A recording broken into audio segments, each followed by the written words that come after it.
Gas সংকটের খবর জানতে এখন যাচ্ছি নারায়ণগঞ্জে। সেখানে আছেন আমাদের স্থানীয় প্রতিনিধি বিল্লাল হোসেন রবিন। সরাসরি চলে যাচ্ছি তার কাছে। রবিন, গ্যাস সংকটের কারণে শিল্প কারখানার উৎপাদনে কি প্রভাব পড়ছে?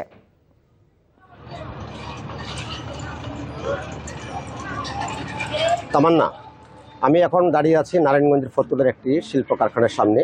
গত দীর্ঘদিন থেকে গ্যাসের এই সংকট চলমান। গত কয়েকদিন ধরে এলএনজির সংকটের কারণে এই ভোগান্তি আরও বেড়েছে। অনেক উৎপাদন কমে গিয়েছে অনেক কারখানার। ড্রাইংয়ের চাপ, গ্যাসের চাপ কম থাকার কারণে অনেক ফ্যাক্টরি তাদের চালাতে পারছেন না। তো তারা আমাদেরকে জানিয়েছেন এই সংকট চলার কারণে আমরা নির্দিষ্ট সময়ে যে আমাদের কার্যাদেশ এগুলো পাঠানো, যে আমরা রপ্তানি প্রক্রিয়াটা আমাদেরটা থেমে যাবে, এতে আমাদের অনেক উদ্বেগ বেড়েছে। তো আমরা চাই অতি দ্রুত যাতে এই সমস্যার সমাধান হয়। আমরা ইন্ডাস্ট্রিয়াল পুলিশ আমাদেরকে জানিয়েছে অনেক কারখানাতে এই চাপের কারণে অনেক ছোট ছোট কারখানা অনেক বন্ধ হয়ে গিয়েছে এবং অনেক উৎপাদন মারাত্মকভাবে ব্যাহত হচ্ছে। বিকেএমইর পক্ষ থেকে আমাদেরকে জানিয়েছে এই সংকট যদি ঘনীভূত হয় এবং দীর্ঘায়িত হয় তাহলে তাদের এই শিল্প কারখানার মধ্যে একটি বিপর্যয় নেমে আসবে। এই জন্য তারা সরকারের কাছে আবেদন জানিয়েছেন অতি দ্রুত যাতে এই গ্যাস সরবরাহ পরিস্থিতি স্বাভাবিক করা হয়। শুধু ইন্ডাস্ট্রি না, বিভিন্ন এর প্রভাবটা কিন্তু আবাসিক বাড়িতেও পড়েছে।